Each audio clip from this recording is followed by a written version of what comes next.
Mark Humphries, and this is Pointless, the quiz show where the contestants with the lowest scores come out on top. So let's meet tonight's contestants. Welcome back, couple number one. Thank you, Mark. My name's Jack. This is my more attentive mate, Andy. Good stuff. Couple number two. Hi, I'm Pamela, and this is my sister, Janet. Lovely. And couple number three. Hi, I'm David, and this is my daughter, Courtney. Thank you, and welcome to Pointless. Before we play, I need to introduce the man in the know when it comes to pointless facts and figures. You know him from The Project, Studio 10, and that special dream you had last night. It's Dr. Aim from Rochford. Hello. One returning couple joining us, Jack and Andy. It's OK, Jack. Some of us don't necessarily listen all the time. I'm sure you are tuned in and you're going to listen to everything I say. Absolutely. I was trying to be clever and I was too clever. You out-clevered yourself. Absolutely. That may come in handy tonight. Good luck to everybody else that's joining us and good luck to everybody that's playing at home. Now, of course, if any of our couples can find a pointless answer, we will add $500 to tonight's jackpot, which starts at $2,000. Yes.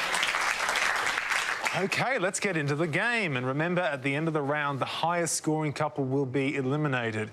And our first question is about words ending in ump. So, can you decide in your couples who's going to go first? And can they please step up to the podium? Tell us more, Doc. We are looking for you to tell us any word that appears in the Macquarie Dictionary that ends in the letters UMP. Ump. There's lots of pointless answers, so I'm hoping you guys will throw one our way. Very best of luck and good luck to everyone playing at home. Thank you, Doc. All right, we're starting with Andy. Welcome back. Thank you. Can you give us a word ending in ump? I can, Mark, and being a cricket fan and I used to play cricket, it's got to be stump. Ah, stump. All right, let's see if stump is correct. And if so, how many of our 100 people said stump? Of course, stump is correct. But how many people would have thought of that? How many people thought of stump? 30. That's all right. Good start, Andy. Yes, it does end in ump. It is also the lower part of a tree that's left there when you cut it down. Right. Oh, yes, of course. And, of course, he was not stumped. So, that's good. Janet, welcome to the show. Thank you. This is a bit of an odd category. Can you give us a word ending in ump? I'll say Trump. Oh. Yuck. I used to like that word. All right. Let's see if Trump is a correct answer, and if so, how many of our 100 people said it?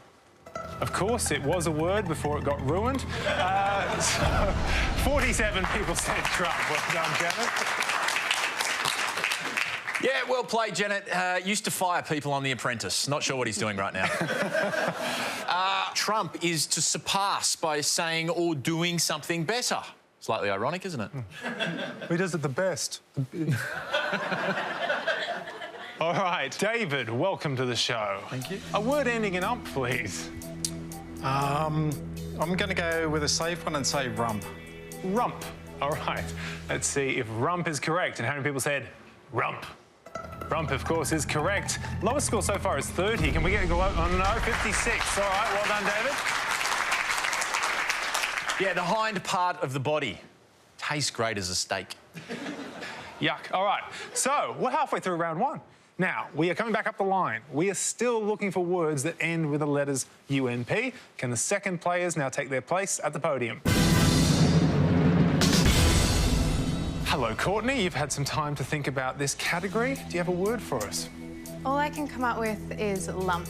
Lump. All right. Let's see how many people said lump.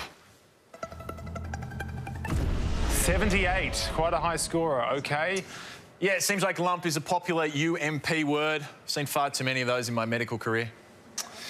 Yuck. Again. All right, welcome, Pamela. You're going to need to score 86 points or fewer to stay in the game here. So can you give us a word ending in ump? I'm going to have to go safe and say dump. Dump. All right, let's see how many people said dump. Can we get below that red line? Yes, they're safe. 73. Well done, Pamela. Round of applause to Pamela. All right, Jack. Well, I would love a pointless answer here, Jack. I really would. So we can add So 5 would I, points. man. Believe me. I believe in you this time. Can you redeem yourself? What have you got? Well, I thought about it and I kind of came up with clump. Clump. All right, so let's see if clump is correct and how many people said clump. Clump is correct, but how many people would have thought of it? Hopefully not many. Could we possibly, please? Oh, 22. Well done, Jack. Redeemed yourself. Good job. Well played, Jack. The cluster of trees or other plants is a clump. So some of the pointless answers that we were looking for: air pump, which is something that draws in, compresses and then discharges air. That was a pointless answer. Buck jump, when a horse tries to arch its back and throw you off. Pointless answer. Over trump. We're all there. Yeah. That was a pointless answer. And mugwump. What did you call me? I called you... I called you... Well, I think Pamela called you a dump earlier, but I could have called you a chump. Hey, but I didn't. Mugwump was a pointless answer, and that's when somebody who can't decide which side they're on, especially in US politics. Oh, thank you, Doctor. Well, that's the end of round one. And the losing couple with the high score of 134 points are Courtney and David. Unlucky tonight, but the good news is we will see you next time when you get one more chance to play. Join us after the break when we play Head to Head.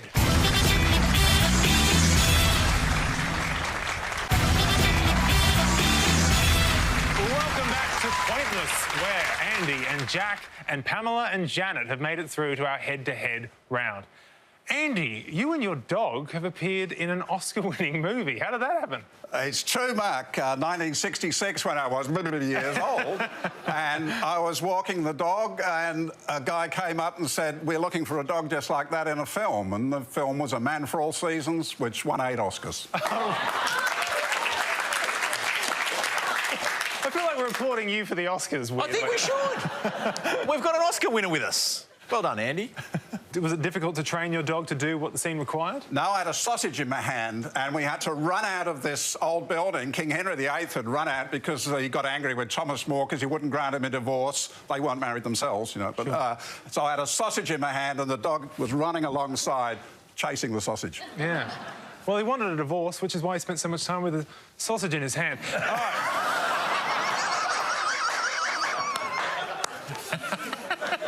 All right. Now, the first couple to win 2 points goes through to our final round. So let's play head-to-head. Good luck to both our couples. Here is your first question, and it is about Jack Nicholson. All right, Andrew. We're about to show you some clues to facts about Jack Nicholson. We would just like you to give us the answer. But remember, go for the one you think the fewest people would know. Good luck. Good luck to everyone playing at home. Let's take a look at your 5 clues. Character he played in One Flew Over the Cuckoo's Nest. Film where he delivers the line, "You can't handle the truth." Californian NBA basketball team he passionately supports. Won a Best Supporting Actor Oscar for this 1983 film. And character he played in the 1989 film, Batman. All right, Andy and Jack, you had the lowest score in our first round, which means you get to go first. Can you give us one of these Jack Nicholson facts? What do you think? Go with the Lakers. Go with the Lakers. We're in violent agreement on this that we should go for his favourite basketball team, the LA Lakers. The LA Lakers. We're going to set that aside for Andy and Jack. Pamela and Janet, how's your Jack Nicholson knowledge? So-so. You want to try to talk us through the rest of the board? Can't think of the The character first he one, played. whose name was Mac, I remember. Can't Handle the Truth is... can't think of the movie. The last one is the Joker. We'll have to go for the Joker. So you're saying that the character he played in the 1989 film Batman is the Joker? All right, we're starting with Andy and Jack's answer. You said that the Californian NBA basketball team Jack Nicholson passionately supports are the LA Lakers. Let's see if that's right. And how many people said the Lakers?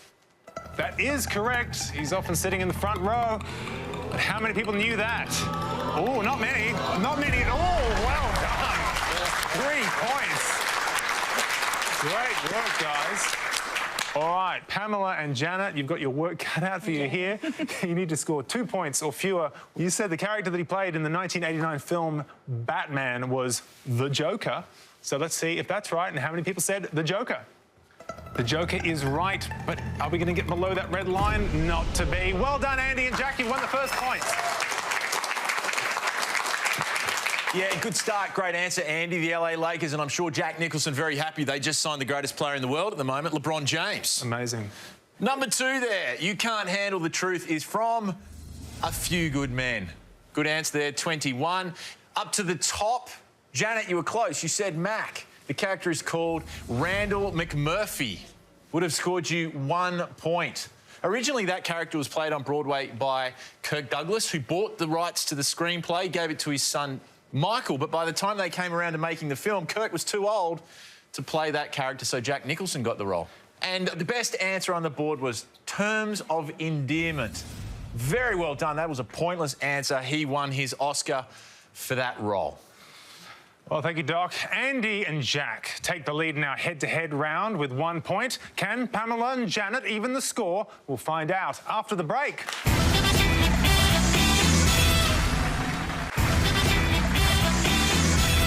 Welcome back to Pointless. We're playing our head-to-head round, and Andy and Jack have scored the first point. Pamela and Janet need to take out the next point to stay in the competition. Pamela, welcome to Pointless. Thank you. Now, I understand that the great Freddie Mercury once threw water on you. What did you do? Janet and I were sitting in the second row at the Sydney concert, and he'll drink water and then throw the water on whoever just happened to be in front of him. We got it several times. But did that feel like an honour, or were you just wet? Yeah, we enjoyed it. Yeah, right. We also got some hearing loss from that concert too. Oh. The speakers were right in front of us in those days at the entertainment centre. And Right. our ears were ringing for days. I see. It's quite a review. Got wet and suffered hearing loss. Okay. Sorry to hear that, but thank you for being here. Jack, you are not a fan of Andy's cooking, are you? It's not his cooking, it's his ability to burn the kitchen down. I was invited to Andy's tiny little apartment in North Bondi for dinner and arrived to find the place enveloped in smoke. Fortunately, no flames, but he'd got one of these little hibachi grill things and, you know, set that up. He had no balcony or anything like that, so this tiny little bit, and it just exploded with carbon and goodness knows what else. So we went out for dinner, suffice it to say. OK, glad to see you made it out alive. Our next question is about snakes. Ooh, all right, Andrew. Oh. You don't like snakes? Who likes snakes? Oh, the Irwins, they love them. OK. I like snakes. Good. OK, tell us about snakes. We're going to show you 5 anagrams of snakes. You just need to unscramble those anagrams and tell us the name of the snake that is hidden within. Remember, go for the most obscure. Good luck. Thank you, Doc. And here are your snakes. No Canada. Dreaded hat. Tot grips cabin. At pain. And negate risk.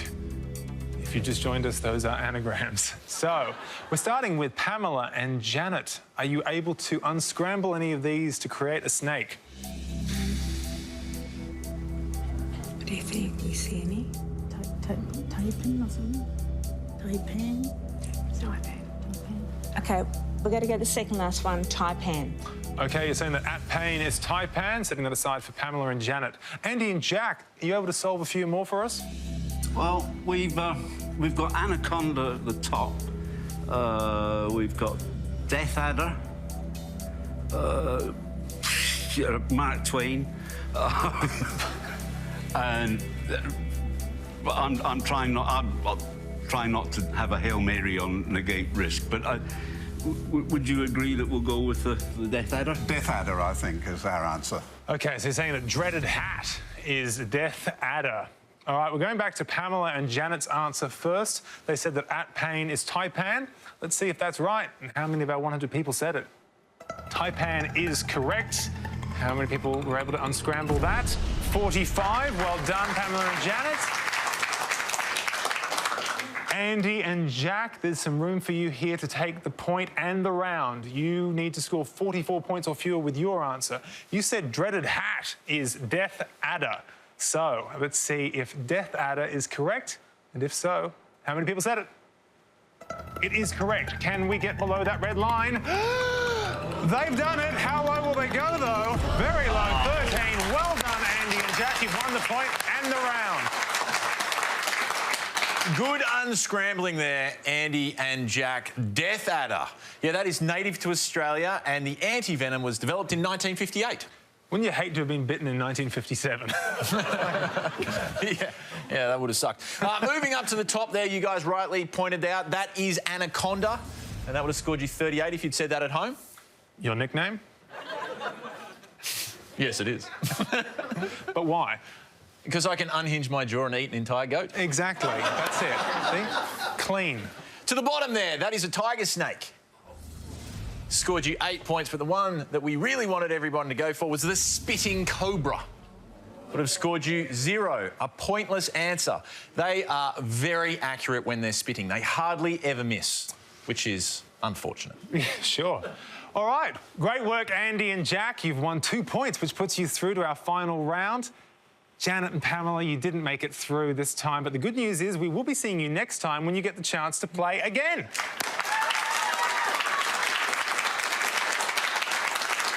But stay right where you are, because after the break, Andy and Jack head into our final round.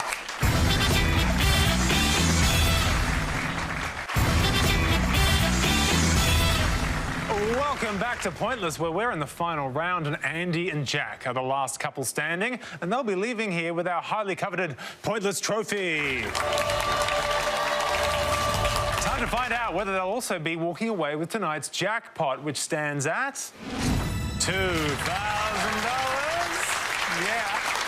Now, the key to winning our jackpot is to come up with a pointless answer that none of our 100 people came up with. But first, you must choose a category from these two options, and they are going green, or 2 wheels, or 4. I'm pretty good on the environment. OK. And I think you are too. But no, we'll go green. OK, we're going green. Over to you, Doc.